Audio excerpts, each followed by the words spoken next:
ठहरिए राजा भोज, जरा रुकिए। कहाँ जा रहे हैं? न्यायी में परम न्यायी, वीरों में परम वीर, महाराज विक्रमादित्य के सिंहासन पर बैठने? नहीं राजा भोज, तुम इस सिंहासन पर बैठने के योग्य नहीं हो। जरा सोचो, ऐसा कौन सा गुण है तुम में जो तुम्हें 32 पुतलियों वाले सिंहासन पर बैठने के योग्य बनाता है? है कोई ऐसा गुण?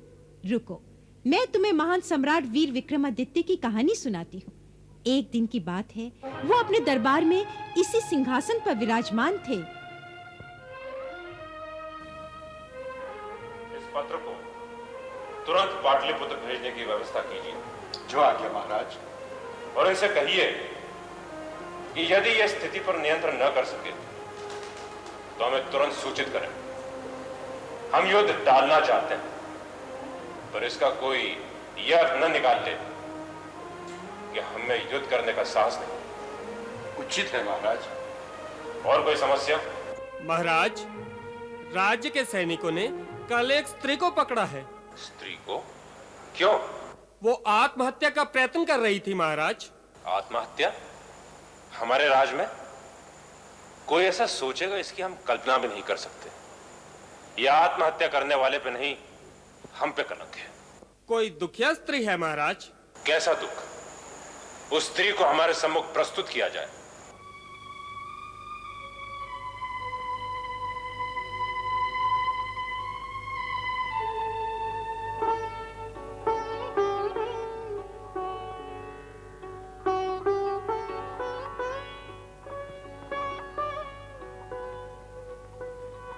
क्या बात है देवी? सुना है तुम आत्महत्या करने का प्रयास कर रही थी। इतना नहीं जानती आत्महत्या पाप है, अपराध है? हमें पूरी बात बताओ, तुमने इन्हें कहां देखा? महाराज, रात्रि में जब हम दोनों छिपरा नदी के पास बस्ती में पहरा दे रहे थे, तब हमने इसे पानी में छलांग लगाते देखा। हम दोनों ने तुरंत नदी में कूद इसे बाहर निकाला। तब महाराज ये जोर जोर से चिल्लाने लगी कि मैं मरना चाहती हूँ, मुझे छोड़ दो, और वापस नदी की ओर भागने का प्रयास करने लगी। विवश होकर हमें इसे बंदी बनाना पड़ा महाराज। तुम्हें क्या दुख है देवी? महाराज, हमने इसके कोई उत्तर न देने पर इसके आस पड़ोस के लोगों से पूछा। पता लगा कि ये स्त्री अकेली रहती है और विचित्र सा जीवन जी रही है। हमें अपनी पूरी बात बताओ देवी। तुम्हारी समस्या क्या है? तुम कौन हो? तुम्हारा दुख क्या है? ऐसी कौन सी पीड़ा है जिसके कारण तुम अपने प्राण देकर हमारे राज्य के गौरव को कलंकित करने जा रही थी?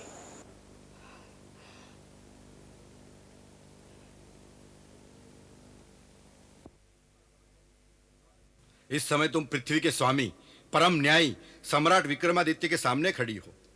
राजा तो पिता के समान होता है। निसंकोच कहो, तुम्हारी क्या समस्याएं हैं? अपराधी जो भी होगा, महाराज उसे अवश्य दंड देंगे। महाराज क्या अपने आप को दंड देंगे? उनकी राजाज्ञा ही तो मेरा दुर्भाग्य बन गई है। इतने दिनों से मैं सोच रही हूँ, किसे दोष दूं, किसे अपराधी कहूँ। अंत में मैंने यही सोचा, मेरा दुर्भाग्य ही मेरा अपराध है, तो क्यों नहीं मैं अपने आप को दंड दे दूं? क्यों नहीं? जब तक तुम विस्तार से नहीं कहोगी, हम इस गुत्थी को नहीं सुलझा सकेंगे देवी। मैं भैरव दत्त की पत्नी हूँ। भैरव दत्त? हमारा विश्वसनीय गुप्तचर है महाराज। आपका विश्वसनीय गुप्तचर, आपकी आज्ञा से प्राणों पर खेल जाने वाला बावला सेवक आपकी आज्ञा का विवाह के माह पर भी नहीं हुए, राजाज्ञा पाकर उज्जैनी से दूर कहीं चला गया। पूरा 1 वर्ष बीत जाने पर भी नहीं लौटा। ना उसने मेरी सूत ली, ना कोई संदेश ही भेजा। यदि इस संसार में वो कहीं जीवित होता।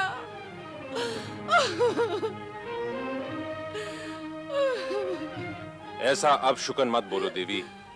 वो विक्रमादित्य का सेवक है, उस पर उंगली भी उठाने वाले को कड़ा दंड मिलेगा। वो जहां भी है सुरक्षित है। कोई वर्ष भर पूर्व आपने प्रजा की स्थिति जानने तथा किसी अनहोनी घटना या षड्यंत्र की सूचना बटोरने सभी दिशाओं में अपने गुप्तचर भेजने की आज्ञा दी थी। भैरव दत्त को आपने दक्षिण की ओर समुद्र की सीमा तक भेजा था। शेष सारे आ गए, पर वो नहीं लौटा तो उसकी खोज करने का प्रयत्न किया गया या नहीं?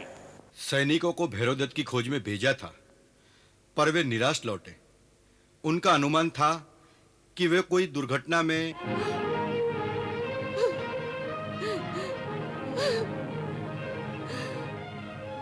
अब आप ही बताइए महाराज, मैं किसके सहारे जीऊं? किस लिए जीऊं? क्यों जीऊं? क्यों जीऊं मैं? चिंता ना करो, हम तुम्हारे अकेलेपन की पीड़ा को समझते हैं और इसमें हमारा क्या दोष हुआ यह भी हमें स्वीकार है। राजा होने के नाते हमारे अनुचरों की चिंता रखना और उन्हें संकट से बचाना हमारा कर्तव्य है। आज राखी का पर्व है, हम समझते हैं हमारी बहन हमारे घर आई। मेरी बहन हो, आज से इस राजमहल को अपना घर समझो। रहा भैरव दत्त के वापसी का प्रश्न, वो हमारी जिम्मेदारी है। उस वीर को पृथ्वी के किसी भी कोने से हम वापस लाएंगे। बहन को महल में ले जाओ।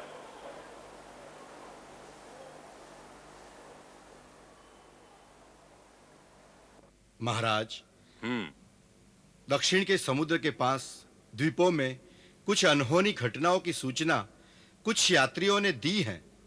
यूं तो आपके प्रताप से दक्षिण का पूरा मार्ग निष्कंटक है, फिर भी भैरव दत्त किसी रहस्य जाल में फंस सकता है।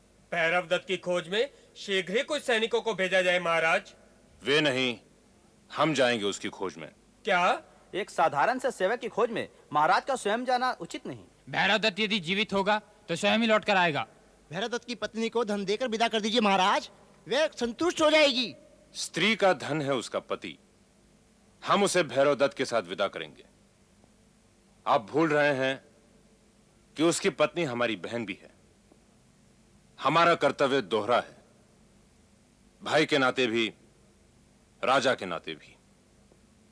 विश्वास रखिए, देवताओं का आशीष मुझे प्राप्त है और मनुष्य की सीमा में जो भी संभव है मैं करूंगा। मंत्री जी, हमारी यात्रा की व्यवस्था कीजिए। जो आज्ञा महाराज।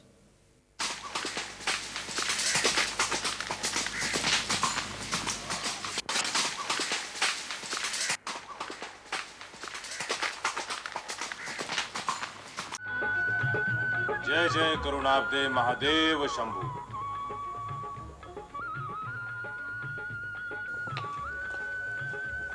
पंडित जी, यहाँ यात्रियों को ठहरने के लिए कोई स्थान है?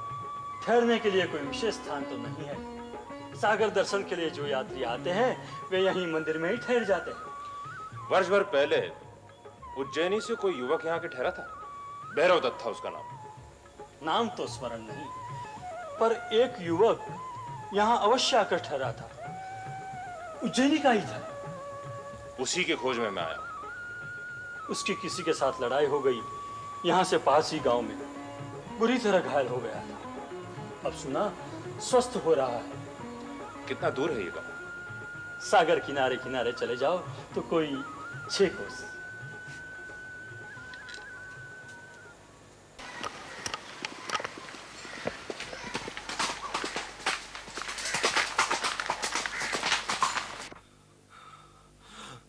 कोई भी साहसी वीर नहीं है इस गांव में।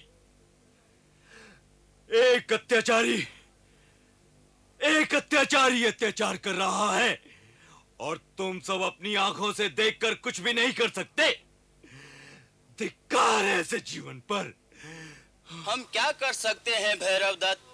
जब तुम जैसा वीर उससे लड़कर विजय न पा सका तो हम कमजोर लोग क्या कर सकेंगे? वे दुष्ट उस द्वीप में रहते हैं।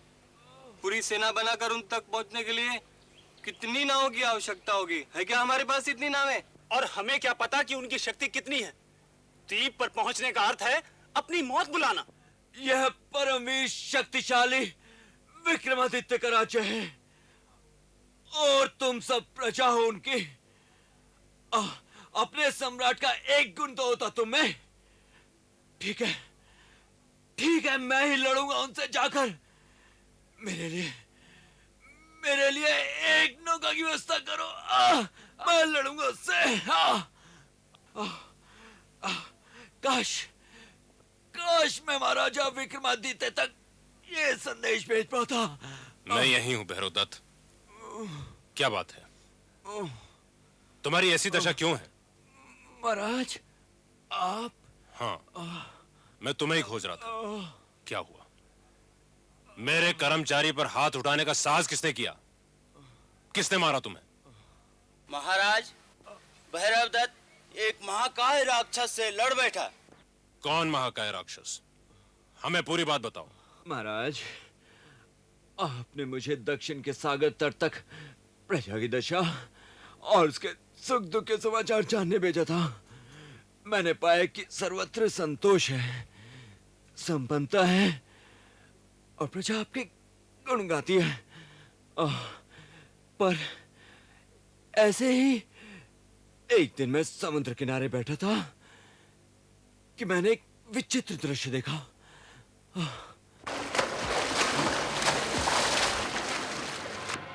हमें बचाइए, हमें बचाइए, बचाइए, हमें बचाइए, बचाइए, हमें बचाइए। इस दुष्ट ने हमें अपने द्वीप पर कैद कर रखा है। हमें बचाइए, बचाइए, बचाइए, हमें बचाइए, बचाइए, बचाइए, बचाइए,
मैं बेबस था महाराज, उन सुंदरियों की रक्षा ना कर सका।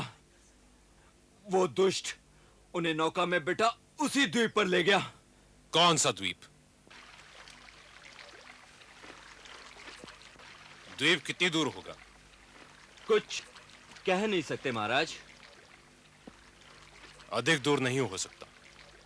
यदि वे दो कोमल कन्याएं नौका चलाती हुई यहां तक आ सकती हैं, तो हम तैरते हुए वहां जा ही सकते हैं। महाराज, मेरी प्रतीक्षा करना भैरवदत्त।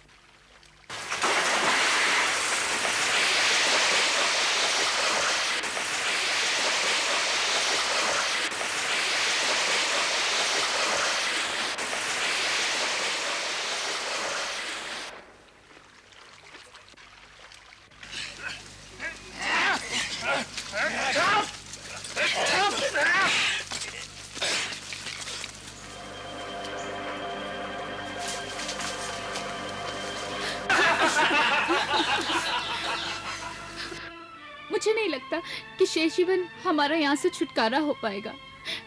कभी हम अपने घर लौट सकेंगे, अपने माता पिता से मिल भी पाएंगे।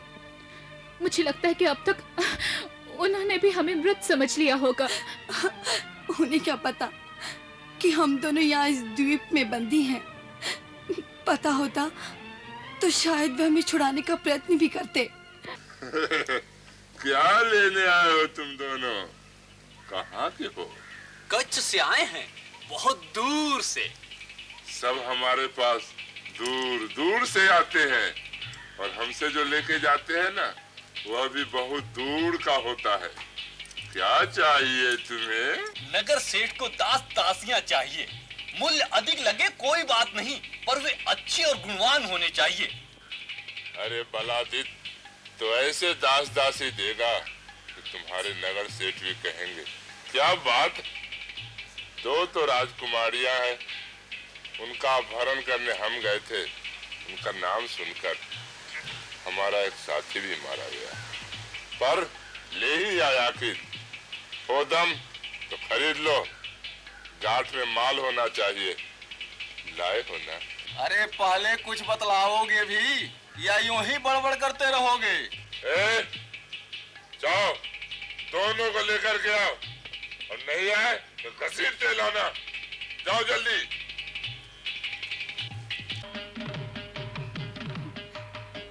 कौन हो तुम और यहाँ कैसे आए? चले जाओ यहाँ से, वरना ये लोग तुम्हें मार डालेंगे या दास बनाकर किसी के हाथ बेच देंगे। तुम साहसी पुरुष हो, पर तुम यहाँ अकेले हो। आप मेरी चिंता न करें, मेरा नाम विक्रमादित्य है। दूसरों को पीड़ित अवस्था में छोड़कर चले जाना मेरे धर्म में नहीं। आप अपने विषय में बताइए। हम दोनों बहनें राजा चक्रपाल की पुत्रियां हैं। महल के उद्यान में थी, तभी एक दुष्ट राक्षस हमें अपहरण करके यहाँ ले आया और अब हमें दासी के रूप में बेचना चाहता है। अब निश्चिंत रहे, आपका कोई कुछ नहीं बिगाड़ सकता। लगता है कोई आ रहा है। कोई बात नहीं।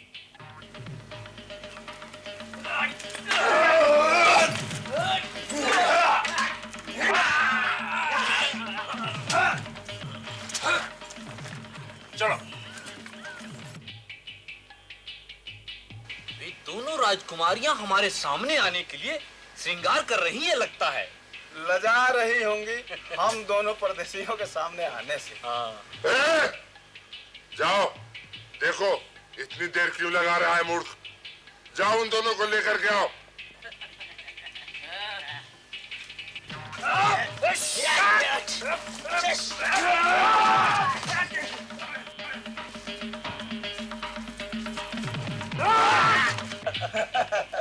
इसमें संदेह नहीं कि दोनों राजकुमारियां परम सुंदर होंगी। अरे जो जाता है वही कहो के रह जाता है। कहिए बलादित्य जी, यदि वे न आ रही हूँ तो हम ही चले उन सुंदरियों के दर्शन को। कौन हो तुम? इस प्रश्न का उत्तर देने के पहले या बाद मुझे तो तेरी दुर्दशा करनी ही है।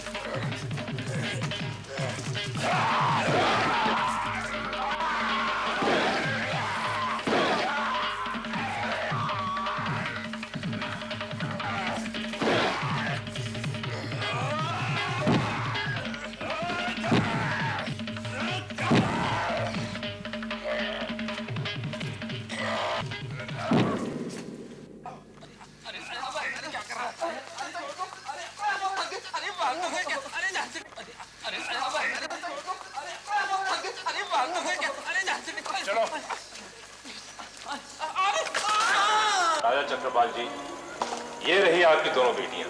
पिताजी। बेटी, मैं आपका जीवन भर आभारी रहूंगा सम्राट। आप सचमुच साहसी और समर्थ हैं। भगवान महाकाल की कृपा